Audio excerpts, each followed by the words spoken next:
Welcome back. Volatility has returned. Futures indicating a sharp sell-off at the start of trading this morning. Take a look. Dow Industrial's down 177 points right now. NASDAQ down 45. That just a few hours after the market surged, with the Dow closing up yesterday 400 points. As you can see, yesterday's performance at the close very strong. Joining us right now to talk more about this is EntrepreneurShares CEO and CIO, along with Babson College professor of entrepreneurship, Joel Shulman. Joel, good to see you. Thanks so much for joining us. Thanks for having me. Good morning. What are you seeing in terms of clients, in terms of flows in this market? What do you think these moves tell us? Well, actually, if anything, we're seeing flows positive. I mean, we're seeing a lot of people taking advantage of the market dips. We remain bullish in the market.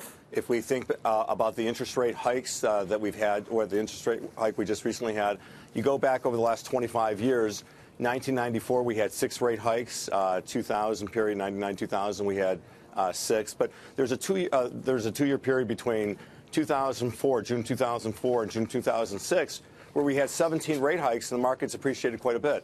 So I think people should hang tight and buy in dips. Joel, I'm looking at this market here, and not every sector is cut the same. I mean, we just saw Pepsi come out. They actually gave disappointing outlook, which is actually below analysts' expectations. So where should investors start to look into the market right now? Because not everything's going to actually be a bargain for them, and they should actually start picking and choosing. What's your favorite parts of the market right now?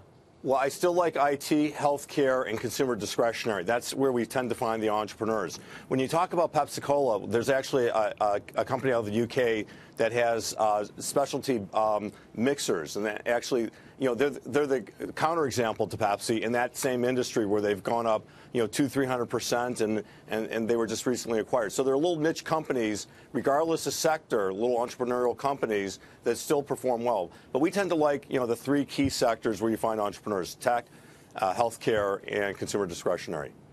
Joel, but you mentioned interest rate hikes, but the scenario this year in terms of the Federal Reserve is quite different than anything we've seen in history, really. In terms of the Fed, it's already begun reducing the size of its balance sheet. It's going to reduce it by an estimated $420 billion this year. That balance sheet represents about 1/4 the size of the entire U.S. economy, when it was in single digits before the Lehman collapse. So to that point, we have a Congress that is increased deficit spending at a time when the demand for treasuries is shrinking dramatically. That's what's causing concern. Where do you find havens in that kind of environment?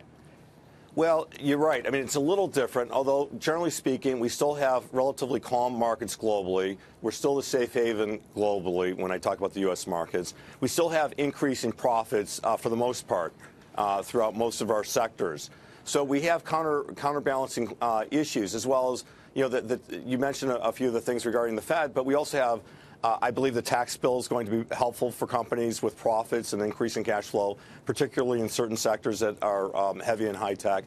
We're seeing increased expenditures in R&D. We're seeing increased demand for borrowing. So our economy is still strong. So the question is whether or not we're going to grow to keep pace with the government changes. So what do you want to do here, Joel? How do you invest in a market that is constantly swinging wildly? Up 400 yesterday, down 200 today.